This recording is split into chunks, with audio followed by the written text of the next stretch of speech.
Let's answer an IRS Form W-4 question. So the question is, how do I use the IRS calculator if I started a second job in the middle of the year?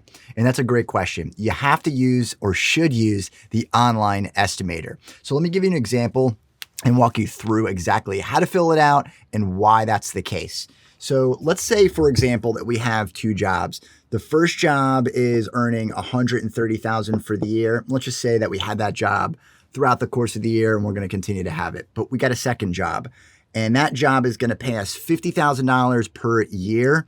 But for 2023, because we're not working at that job the whole year, let's go ahead and only take a portion of it because it's only calculating how much we're earning in 2023. So let's come up with an example of $37,500. So these are the two jobs that we have. Now, if you don't go in and update your IRS Form W-4, that's what I'm going to show you what happens and what the impact is. So currently, if we have that $30,000 or $130,000 job, that's going to be $21,000, somebody that's filing single, $276. That is how much taxes you'd pay. No credits, no other deductions, just a standard deduction. The $37,500 job would equal $2,618 in federal income taxes. So if we add those up, that would be $23,894. So this is how much you would withhold. Basically, if you just filled out the IRS Form W-4 and just signed it and submitted it and didn't fill anything out. So I have one here. So any of these boxes, if you just left them as zeros and just submitted it, that is likely what's going to occur and you're going to have a tax bill. So here's what it looks like. So if we take a look at the IRS Form on W-4 online estimator, which I already set up so we can get through this really quickly. Somebody that's filing single, we're going to enter in both of the jobs that we have. I already entered them in, but this is what you could expect. A tax bill of over $6,000 in this case, $6,037. Why is that? If we go and look at my quick tax calculator and we just go ahead and enter in our first number of 130,000, it will give us that same number, the $21,276, and then the other one was $37,500, and that's going to be $2,618. But we have a progressive tax system, so the more we earn, the higher percentages that we pay, and you can see that right here for the 2023 tax brackets for filing as single. But when we go ahead and add these numbers up, $267,500, we could see that we have to pay actually $30,276.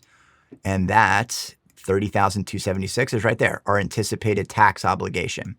So if we go back to the income section, how you want to enter it in, the first job is probably a little bit more straightforward because you're just going to put in your salary and all your information. You're going to work there all year, every 2 weeks. And then I just estimated how much. Obviously, this is just an example, but I just estimated how much we'd actually earn and then how much we'd actually have to withhold in taxes. And then on that second job, what you want to do is you want to click on this button at the very top to add another number. And then it'll put a second job item in there so you can fill it out. And then just choose the radio button that says either I do not have this job yet or I only held it for part of the year. And then it will give you the two dates. And the end date, if you're going to work there the rest of the year and beyond, then just put 12/31. Otherwise, put an end date. And then you just go ahead and put exactly the same type of information in here, how much you're going to earn on an annual basis. And then it calculated how much I would earn in 2023 from the dates that I entered in. So that's how it's figuring it out. And just verify that's true. You just want to look at it. And then go to the next section. I took the standard deduction there. And then when we get to that results page, you're going to get two printouts. So this first one's going to be printout number 1, and that link right there will be pre-filled, and it's going to say $313 in section 4. So you'll see that right there in section 4. That's additional withholdings, not total withholdings. And it's not additional withholdings from your current withholdings. It's an additional withholdings above this amount right here, $818. So this is the base amount, 818. And then it's going to do 818 plus the 313. So that's how much this paycheck will withhold. And then down here, it's going to do $60 in additional withholdings with with a base amount, your standard withholding is $156. So that is the amount that is going to be withheld on the second job. So if we click on that, it's going to say 60 on line 4 right there. Don't enter in anything else. That's it. You should have entered in all of your tax credits in the estimator right here, and any deductions that you have. If you have 401k or anything like that, it's going to be on the income section. And I believe that is right at the bottom. Yeah, right there. Any traditional 401k contributions, HSA, FSA, anything like that. That's what you want to enter in there. And that's how you add a second job to the IRS Form W-4. If you've enjoyed this video, be sure to subscribe, and we'll see you on the next one.